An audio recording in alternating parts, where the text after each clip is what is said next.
Thumbling, a fairy tale by the brothers Grimm, narrated by Leffler, for Stop Book and Listen. There was once a poor peasant who sat in the evening by the hearth and poked the fire, and his wife sat and span. Then said he, "How sad it is that we have no children. With us all is so quiet, and in other houses it is noisy and lively."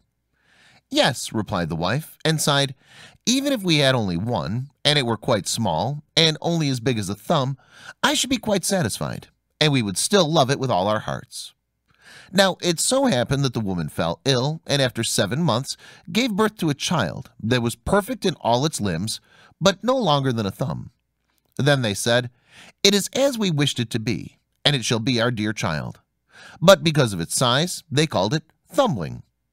They did not let it want for food, but the child did not grow taller, but remained as it had been at the first. Nevertheless, it looked sensibly out of its eyes, and soon showed itself to be a wise and nimble creature, for everything it did turned out well. One day the peasant was getting ready to go into the forest to cut wood, when he said, as if to himself, "How I wish that there was anyone who would bring the cart to me." "Oh, father," cried Thumbling, "I will soon bring the cart, rely on that. It shall be in the forest at the appointed time." The man smiled and said, "How can that be done? Thou art far too small to lead the horse by the reins." "That is of no consequence, father. If my mother will only harness it, I will sit in the horse's ear and call out to him how he is to go." "Well," answered the man, "for once we will try it." When the time came, the mother harnessed the horse and placed Thumbling in its ear, and then the little creature cried, "Gee up, gee up." When it went quite properly, as if with its master, and the cart went the right way into the forest, it so happened that just as he was turning a corner and the little one was crying "Gee up," 2 strange men came towards him. "My word," said one of them, "what is this?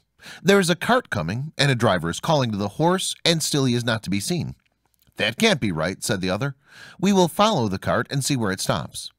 The cart, however, drove right into the forest, and exactly to the place where the wood had been cut. When Thumbling saw his father, he cried to him, "Seest thou, father, here I am with the cart. Now take me down." The father got hold of the horse with his left hand, and with his right took his little son out of the ear. Thumbling sat down quite merrily on a straw, but when the 2 strange men saw him, they did not know what to say for astonishment.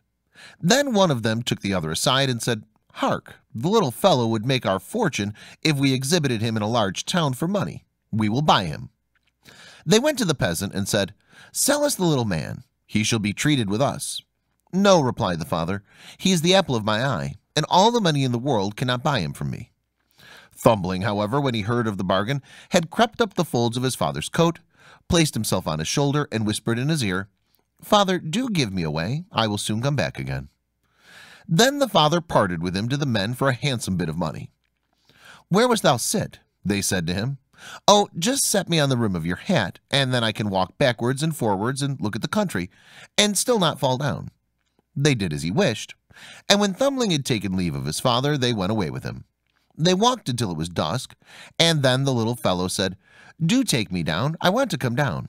The man took his hat off and put the little fellow on the ground by the wayside, and he leapt and crept about a little between the sods, and then he suddenly slipped into a mouse hole, which he had sought out. "Good evening, gentlemen. Just go home without me," he cried to them, and mocked them. They ran thither and stuck their sticks into the mouse hole, but it was all lost labor.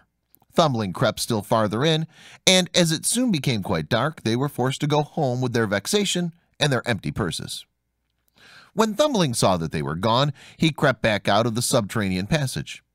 "It is so dangerous to walk on the ground in the dark," said he. "How easily a neck or a leg is broken." Fortunately, he knocked against an empty snail shell. "Thank God," said he, "in that I can pass the night in safety," and got into it.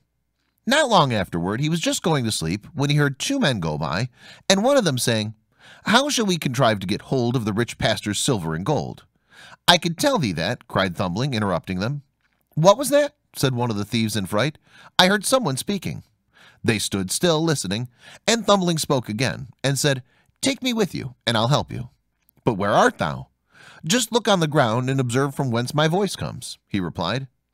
There the thieves at length found him and lifted him up. "Thou little imp, how wilt thou help us?" they said. "A great deal," he said. "I will creep into the pastor's room through the iron bars, and will reach out to you whatever you want to have." "Come then," they said, "and we will see what thou canst do." When they got to the pastor's house, Thumbling crept into the room, but instantly cried out with all his might, "Do you want to have everything that is here?" The thieves were alarmed and said, "But do speak softly so as not to waken anyone."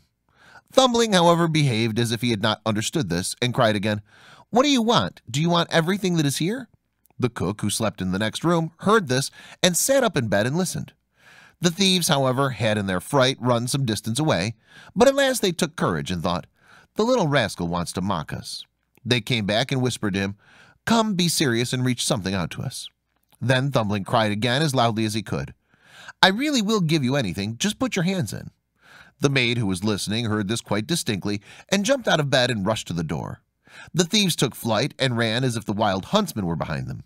But as the maid could not see anything, she went to strike a light. When she came to place with it, Thumbling, unperceived, betook himself to the granary, and the maid, after she had examined every corner and found nothing, lay down in her bed again, and believed that, after all, she had only been dreaming with open eyes and ears. Thumbling had climbed up among the hay and found a beautiful place to sleep in. There he intended to rest until day, and then go home again to his parents.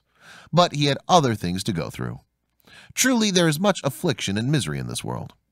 When day dawned, the maid arose from her bed to feed the cows. Her first walk was into the barn, where she laid hold of an armful of hay, and precisely that very one which poor Thumbelina was lying asleep. He, however, was sleeping so soundly that he was aware of nothing, and did not wake until he was in the mouth of the cow who had picked him up with the hay. "Ah, heavens!" cried he, "how have I got into the fulling mill?" But he soon discovered where he was.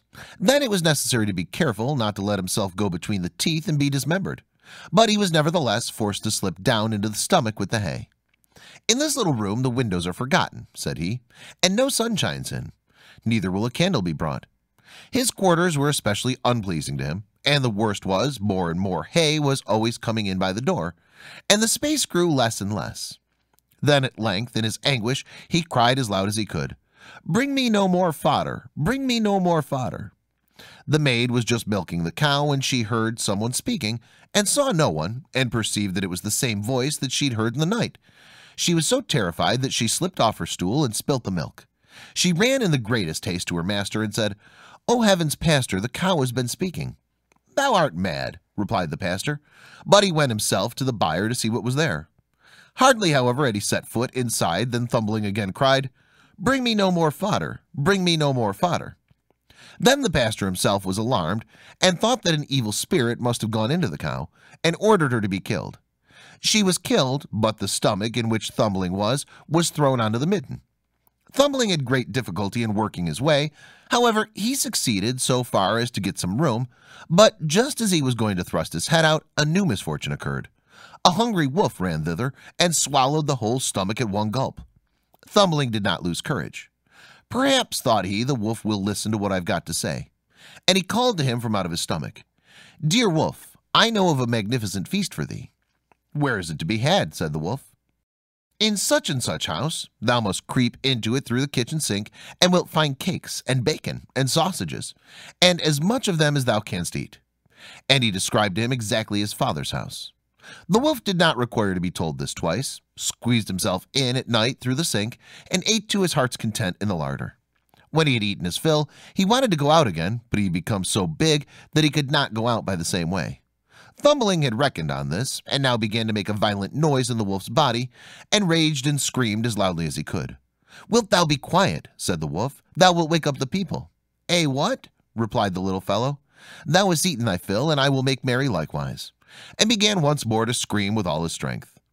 At last the father and mother were aroused by it, and ran to the room and looked in through the opening in the door. When they saw that a wolf was inside, they ran away, and the husband fetched his axe, and the wife a scythe. "Stay behind," said the man, when they entered the room. "When I have given him a blow, if he is not killed by it, thou must cut him down and hew his body to pieces." Then Thumbling heard his parents' voices and cried, "Dear father, I am here. I am in the wolf's body." Said the father, full of joy, "Thank God, our dear child has found us again," and bade the woman take away her scythe, that Thumbling might not be hurt with it. After that he raised his arm and struck the wolf such a blow on his head that he fell down dead, and then got the knives and scissors to cut open his body, and drew the little fellow forth. "Ah," said the father, what sorrow we have gone through for thy sake. Yes, father, I have gone about the world a great deal. Thank heavens I breathe fresh air again. Where hast thou been then? Ah, father, I have been in a mouse's hole, a cow's stomach, and then a wolf's. Now I will stay with you. And we will not sell thee again. No, not for all the riches in the world, said his parents. And they embraced and kissed their dear Thumbling. They gave him to eat and to drink, and had some new clothes made for him, for his own had been spoiled on his journey.